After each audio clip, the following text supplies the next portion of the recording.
Apakah betul dok, memakan jambu biji atau memakan biji pada cabai itu menyebabkan peradangan usus buntu dok?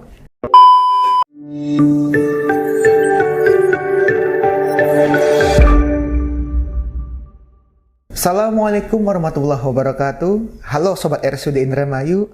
Senang sekali saya Dr. Steven Saputro kembali menyapa Anda dalam acara kebanggaan kita Podcast RSUD Indramayu. Pada kesempatan kali ini kita akan bahas tema yang mungkin banyak terjadi di masyarakat dan menjadi pertanyaan dari banyak masyarakat. Apakah usus buntu harus dioperasi? Atau kok bisa diterapi dengan alternatif yang lain? Kita akan bahas tuntas dan kita sudah hadirkan Dr. Jono spesialis bedah, dokter spesialis bedah di RSUD Indramayu. Selamat pagi Dr. Jono. Selamat pagi, Assalamualaikum warahmatullahi wabarakatuh. Waalaikumsalam warahmatullahi wabarakatuh. Terima kasih Dr. Jono sudah menyempatkan hadir di tengah-tengah sibuknya jadwal operasi beliau, tapi tetap menyempatkan hadir dan menyampaikan informasi bermanfaat bagi masyarakat. Terima kasih sekali lagi. Oke, kita langsung ke tema kita dok, tentang usus buntu. Tapi sebelum kita menjawab pertanyaan besarnya, apakah mesti dioperasi? Kita rewind dulu. Ternyata banyak kasus di Indonesia dok, bahwasanya di masyarakat kita itu banyak tergiur dengan alternatif yang tidak jelas, yang ketika sudah datang ke medis ternyata sudah dalam keadaan fatal.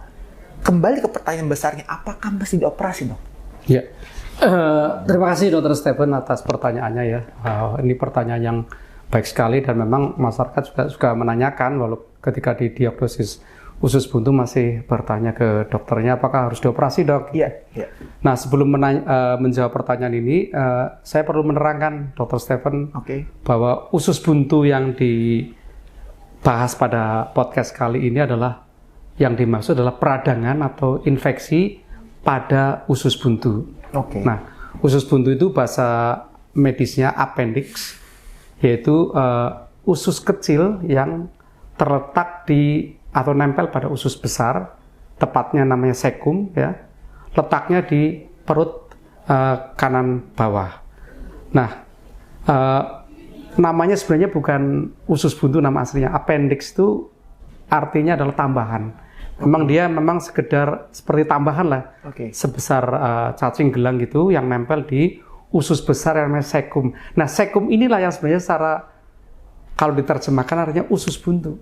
Karena memang bentuknya buntu dia. Cecum itu buntu bentuknya, sehingga cecum namanya juga cecum artinya usus buntu. Sedangkan yang kecilnya yang di masyarakat namanya usus buntu itu yang disebut dengan appendix, seperti cacing gelang nempel di situ, dan dia memang hanya tambahan saja. Karena setelah manusia lahir fungsinya memang tidak ada. Termasuk dalam proses pencernaan makanan, usus buntu ini tidak terlibat. Nah, usus ini dapat meradang. Nah, peradangan inilah yang oleh masyarakat disebut dengan usus buntu tadi, yang artinya sebenarnya radang pada usus buntu atau appendicitis.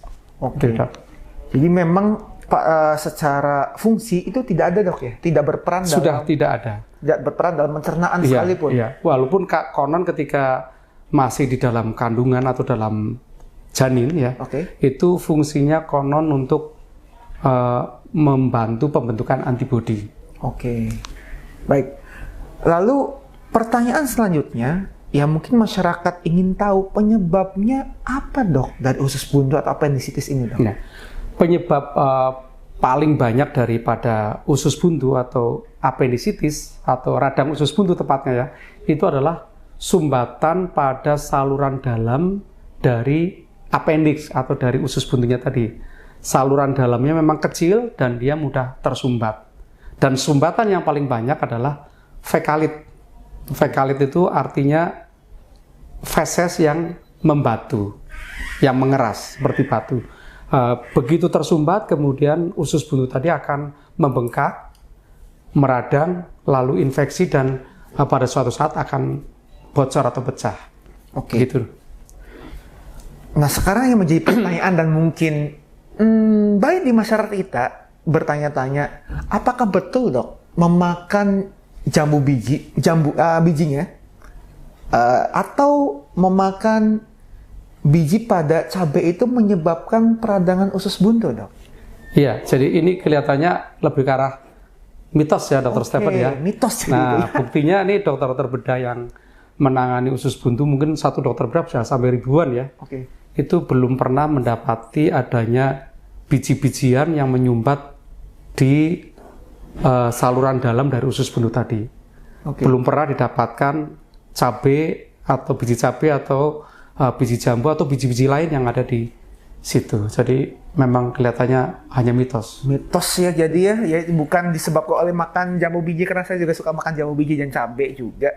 Secara secara logika kan benda-benda yang makan seperti itu kan bisa hancur karena di lambung ada. Ya, di samping itu memang usus buntu tadi kan tidak terlibat dalam proses pencernaan makanan. Nah, itu dia. Jadi nggak dilewatin sama bahan makanan. Tidak dilewatin sama, iya. Ya, secara logika pun tidak relevan. Jadi mitos ya, Sobat RSUD, bahwasanya memakan biji jambu biji ataupun cabai itu menyebabkan usus buntu. Perlu dicatat. Lalu kita menuju pada tanda atau gejala, dok. Apabila seseorang mengalami radang usus buntu, apa yang bisa dirasakan?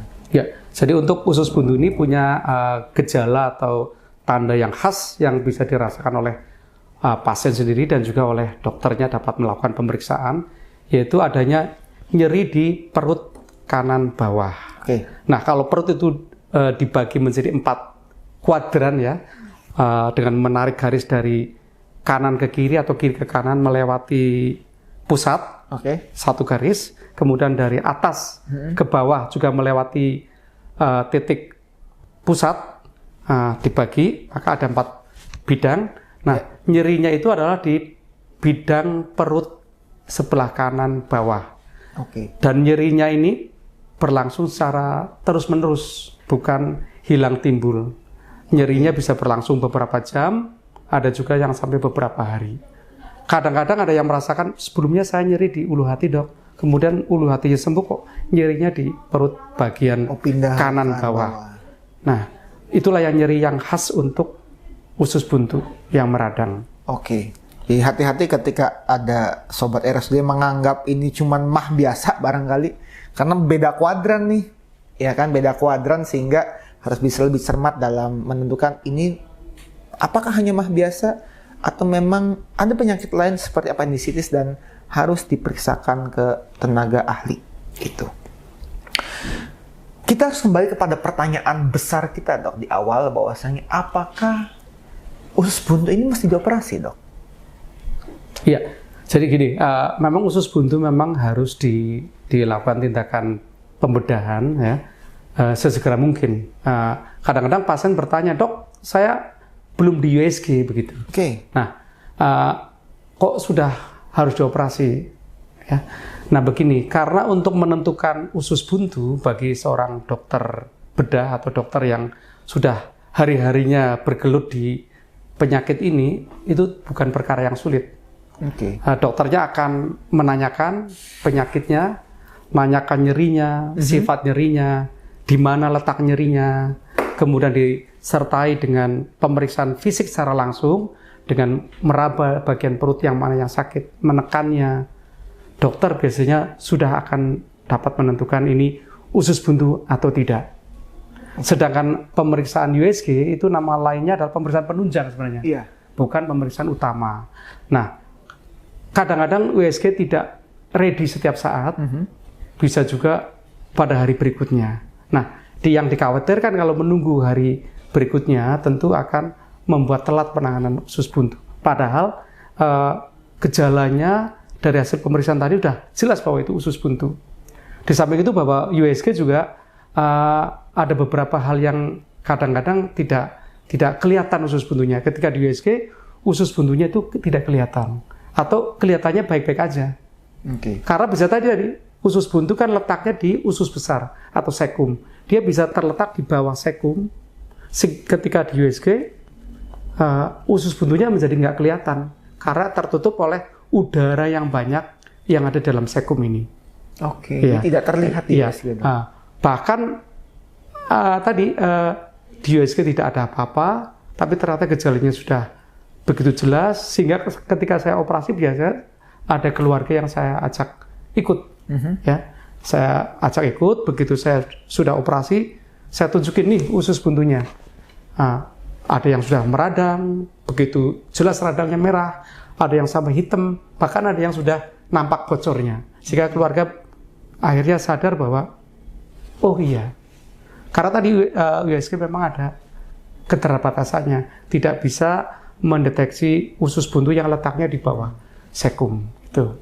Kan USG memang hanya penunjang dan hanya tambahan saja dok ya? Ya, oleh karena itu kita pedomannya kalau memang secara klinis sudah terdiagnosis usus buntu, memang disarankan untuk segera dilakukan tindakan pembedahan supaya tidak telat. Oke, pertanyaan selanjutnya, apabila kan ada banyak pasien kita ya atau keluarga pasiennya, nanti kita obrolkan dulu dengan keluarga dan akhirnya menentukan mengambil keputusan itu lama sekali. Ya. Apakah efeknya dok misalkan tidak dioperasi ataupun terlambat dioperasi dok? Ya, ini juga pertanyaan yang penting sekali ya, dan ini juga yang harus dipahami oleh masyarakat bahwa tujuan mengoperasi usus buntu yang seawal mungkin adalah jangan sampai timbul komplikasi dari usus buntunya. Oke.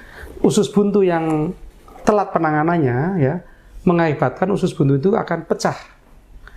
Pecahnya usus buntu itu mengakibatkan nanah yang tertumpah bukan hanya di sekitar usus buntu tapi bisa menyeluruh ke seluruh rongga perut. Usus-usus menjadi terendam nanah, kemudian usus-usus juga pada lengket ya. Pada saat itu pasien akan mengeluhkan perutnya kembung ya. Okay.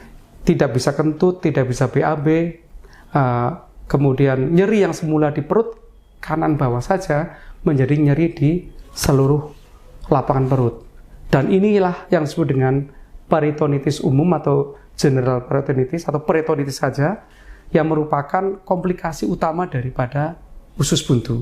Nah, usus buntu yang pecah tadi juga mengakibatkan lengket-lengketnya usus-usus lain. Dan perlengketan ini bisa membawa konsekuensi di waktu-waktu yang akan datang. Usus yang sudah lengket itu perlu dibersihkan lebih banyak, membersihkannya harus dipisah-pisahkan sehingga operasi yang harusnya kecil saja lukanya di perut kanan bawah menjadi lebar karena dokter harus membersihkan tumpahan nanah yang banyak di dalam perut, kemudian juga bisa sampai beberapa liter tuh nanahnya, dan juga usus-usus yang lengket juga harus dipisah-pisahkan. Dan usus yang lengket ini untuk jangka waktu yang akan datang bisa beberapa bulan, bahkan bisa mencapai puluhan tahun, bisa lengket kembali dok. Okay. Dan kalau usus itu lengket, bisa mengakibatkan tidak bisa BAB, tidak bisa kentut lagi, walaupun dulu pecahnya usus buntu 10 tahun yang lalu. Nah, itu menjadi yang penyakit baru yang namanya ileus. Ya. Okay. Sehingga saya sarankan memang usus buntu jangan sampai telat untuk mencegah peritonitis ini yang efeknya tentu lebih berat, penyembuhan lukanya juga lebih lama, resikonya juga lebih tinggi. Oke. Dan satu lagi dokter saya tambahkan ya, untuk RSUD Indramayu ini sudah tersedia laparoskopi untuk usus buntu juga. Oke. Dengan laparoskopi ini bisa dilakukan untuk usus buntu yang belum pecah dan juga untuk usus buntu yang sudah pecah, yang sudah ada nanahnya pun masih bisa dilakukan ya. Dengan laparoskopi ini keuntungannya lebih banyak, yaitu luka operasinya lebih kecil, kemudian rasa nyeri setelah operasi juga lebih ringan. Secara kosmetik juga belangnya tampak lebih kecil atau mungkin nggak kelihatan malah. Oke. Dan penyembuhannya juga tentu akan lebih cepat dibanding operasi yang bukan laparoskopi. Oke. Gitu. Ya, sudah ada ternyata laparoskopi untuk usus buntu ataupun yang infeksi sudah menyebar kemana-mana. Dr. John, terima kasih banyak sudah hadir di podcast kita membahas usus buntu. Apakah ada pesan dok kepada masyarakat terakhir dok? Ya, pesan saya untuk masyarakat, jagalah kesehatan aja. Jaga kesehatan. Olahraga, kemudian makanan kalau sudah berumur di atas 35 kurangilah karbohidratnya supaya jangan gemuk. Nah itu dia, karbohidrat. Banyakin makan ikan, ya, protein. Tetapi nasinya kalau bisa 1/3 piring saja atau 1/4 piring supaya tidak terjadi kegemukan. Oke. Tidak juga nanti kalau usus buntunya tadi pada orang gemuk itu juga lebih susah. Ya. Banyak lemak dong. Ya. Kecuali kalau di laparoskopi juga tetap lebih mudah kalau laparoskopi ya. Iya. Tapi kalau tidak laparoskopi, usus buntu pada orang gemuk itu akan mempersulit tindakan pembedahannya. Oke, jadi jaga pola makan. Dan ketika jaga pola makan, itu efeknya bisa kemana-mana, salah satunya yang menjaga kesehatan secara keseluruhan. Baik, sekali lagi terima kasih Dr. Jono sudah hadir di podcast kita membahas appendicitis, dan semoga Anda Sobat RSUD bisa mengambil intisari dan delete atau mengeksklud, menghapus mitos-mitos yang terjadi khususnya di kasus radang usus buntu atau appendicitis. Itu yang harapan kita semua. Dan akhirnya saya Dr. Stephen Saputra mengucapkan terima kasih banyak selaku host, dan sampai jumpa di podcast-podcast selanjutnya, dan bye-bye.